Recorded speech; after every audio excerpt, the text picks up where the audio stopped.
Sex, lies, Iran, Israel, and Wikileaks. All very serious subjects, so to start with, here's a joke. A psychiatrist is showing a patient some pictures to try and get some idea about his mental state. Sex. Each time he is asked what a picture brings to his mind, the patient says, Sex. Sex. Sex. Sex. Finally, the psychiatrist says, "Well, clearly you are absolutely obsessed about sex." I'm obsessed. Cries the patient. You're the one with all the pornographic pictures. I was reminded of that old joke by the news editors of these infamous purveyors of lies and half-truths, as they displayed their own almost pornographic and collective obsession about what they all relentlessly homed in on, out of 250,000 documents, anything that had to do with Iran's so-called nuclear threat. Here are some samples. The BBC. No need to read out the headlines, but in the body copy we find they include reports of some Arab leaders, including Saudi Arabia's King Abdullah, urging the US to attack Iran and end its nuclear weapons program. I was unable to find a date related to the cable, nor any evidence of its authenticity. CNN was singing much the same song, but favouring the word anxiety rather than concerns. But a date was mentioned, a matter to which I'll return. Australia's ABC News ran with this headline, but gave no date or proof of authenticity. Then we had Reuters quoting The Guardian, which referred to these repeated calls by King Abdullah, but I missed capturing the Independent's contribution because this link didn't work. But the essence is quite clear from the first few words. Israel says Arabs agree on Iran threat. Well, what do you know?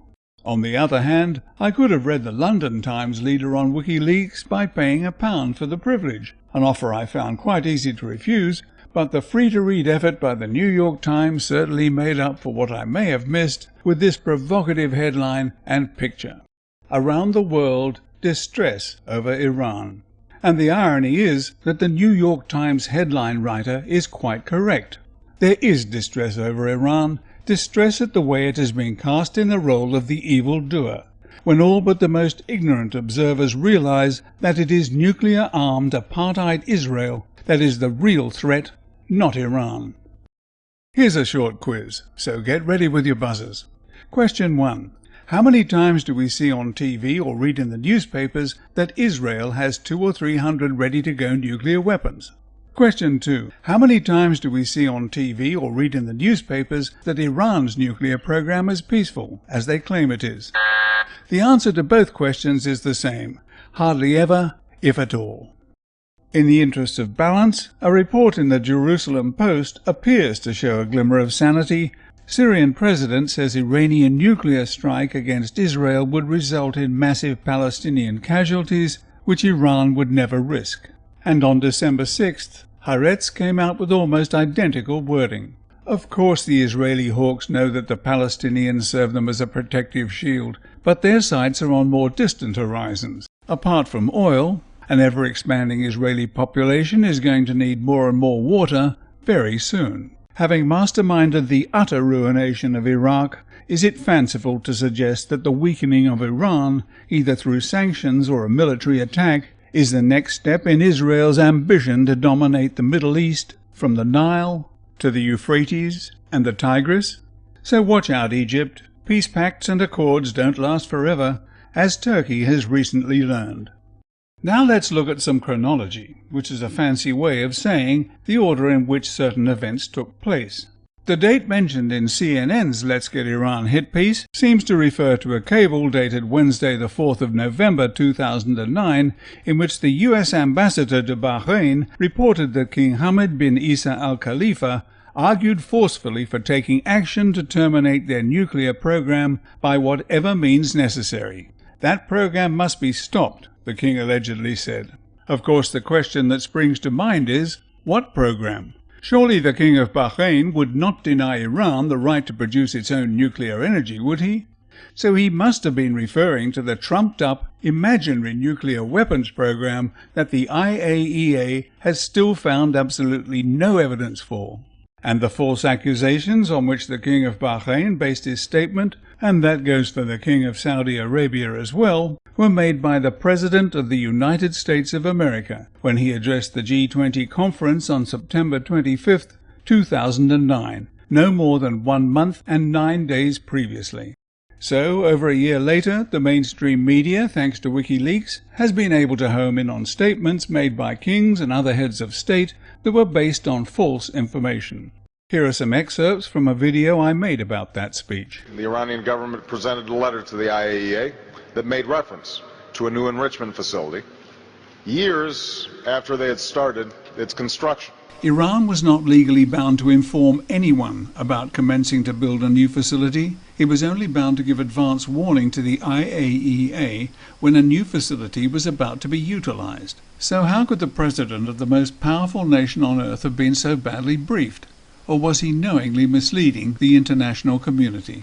The existence of this facility underscores Iran's continuing unwillingness to meet its obligations under UN Security Council resolutions and IAEA requirements.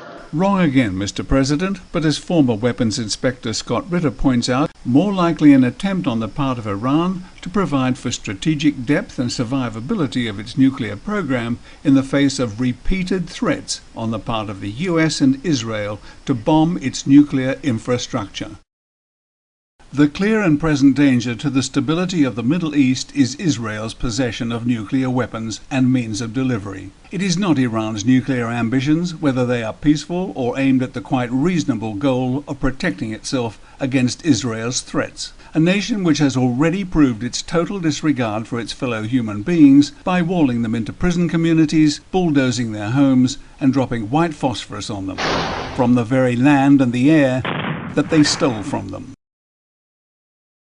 Since then, the Israelis have assassinated Mahmoud al-Mabhouh in Dubai last January, using a bunch of killers armed with weapons and stolen passports, murderously and illegally attacked the Gaza Freedom Flotilla in international waters on May 31st, killing 9 people, and have refused, even for the sake of new peace talks, to extend their paws on building illegal structures on stolen Palestinian land.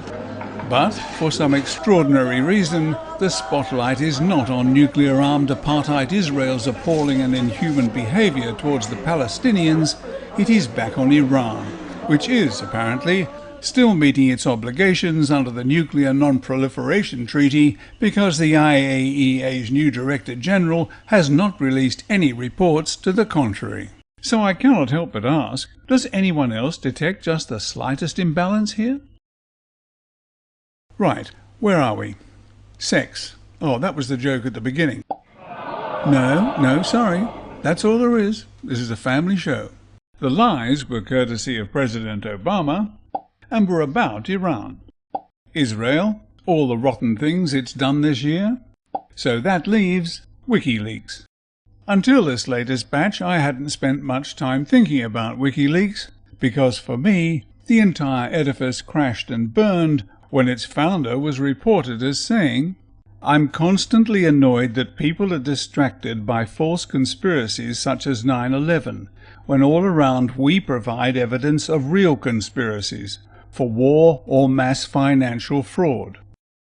The words of someone so inflated by his own self-esteem that he thinks that stolen, or perhaps donated documents, which can be forged and otherwise manipulated, should take precedence over the stark, recorded evidence that proves the official version of 9/11 is a pack of lies. Huge buildings do not collapse in freefall for no reason, and even bigger ones do not eject molten iron caused by fires far less intense than those found in jet engine combustion chambers. But, give him his due, he does seem to be a godsend for the CIA and Mossad because of his views about 9/11. Come to think of it, if Julian Assange had not existed, the CIA and Mossad would have invented him. Finally, here's a rogues gallery of some of those behind-the-scenes people who see that the masses are kept uninformed. Anyone with an IQ above 90 and an internet connection knows that 9/11 could not have happened the way the world was told it happened. So how do we describe the people who are still covering that up? You can't call them prostitutes. Prostitutes only put themselves at risk, while people who are paid to deliberately mislead others and put their own children and millions of others at risk require a special kind of condemnation. The money they earn has blood on it. They are pariahs, and they should be treated as such. They are all part of a huge media circus, and the fact is, Wikileaks is just a sideshow to what's inside the big black tent. A sideshow to make you think that you are seeing a glimmer of the truth. But don't be fooled. The men and women who do the bidding of their mainstream media masters are the biggest threats of all. Unless they stop covering it up, the truth may not be the only thing to go up in flames.